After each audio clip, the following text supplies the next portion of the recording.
ఆలోచిస్తూ నందమూరి కుటుంబాన్ని ఓకే అమ్మా 2 నిమిషాల నుంచి 2 నిమిషాలు పెట్టండి ఒక కట్ చేసి మళ్ళా 3వ నిమిషం 1 మినిట్ ఎక్స్టెండ్ చేయండి మాక్సిమం 3 మినిట్స్ ముందుగా జన్మనిచ్చిన నా తల్లిదండ్రులకు నాకు విద్యను విజ్ఞానాన్ని అందించిన నా గురువులకు మరియు ఇక్కడ విచ్చేసిన అతిరథ మహారంధులందరికీ నందమూరి తారక రామారావు జన్మదిన శుభాకాంక్షలు మరియు హృదయపూర్వక నమస్సుమాంజలు. నేను చిన్నప్పుడు 4వ తరగతి చదివేటప్పుడు మా ఊరు కడప జిల్లా ప్రొద్దుటూరు, అక్కడికి నందమూరి తారక రామారావు వస్తే నేను మా బాబాయిని ఎత్తుకొని పూలమాల వేశాను.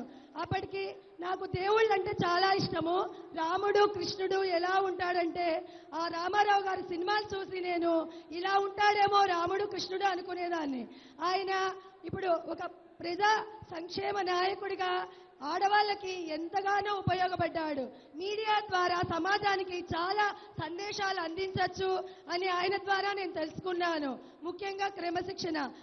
నేను పుట్టిండనప్పుడు ఆయన సినిమాలు వచ్చినప్పటికీ కానీ ఆయన సినిమా చాలా చూసేదాన్ని. మత్తు వదలరా నిద్దుర మత్తు వదలరా అనే పాటలు, తర్వాత కృషి ఉంటే మనుషులు ఋషులవుతారు అనే ఆ పాటల్ని నేను స్ఫూర్తిగా తీసుకున్నాను.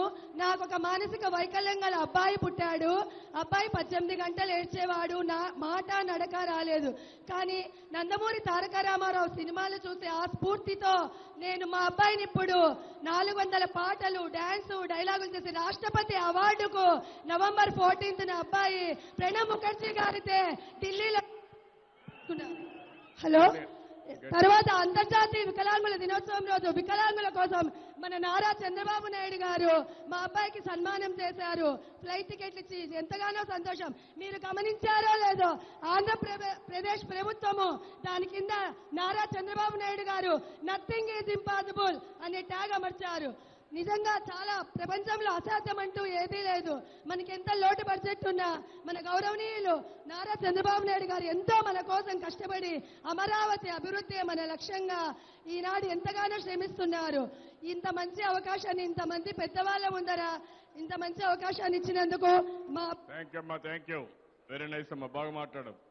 ఆ అమ్మాయి మీరందరూ తీసుకున్నారో లేదో కానీ 4వ తరగతి చదివేటప్పుడు ఎన్టీఆర్ ప్రొద్దుటూరు రావడం, ఆ అమ్మాయి ఆయన చూడడం, తర్వాత ఆయన స్ఫూర్తిగా తీసుకుని పిల్లల్ని బ్రహ్మాండంగా చదివించింది. అలాంటి స్ఫూర్తిని అందరూ తీసుకోవాల్సిన అవసరం. గట్టిగా చప్పట్లు కొట్టి అభినందించాలి. మీరు కూడా నేర్చుకోవాలి. Thank you.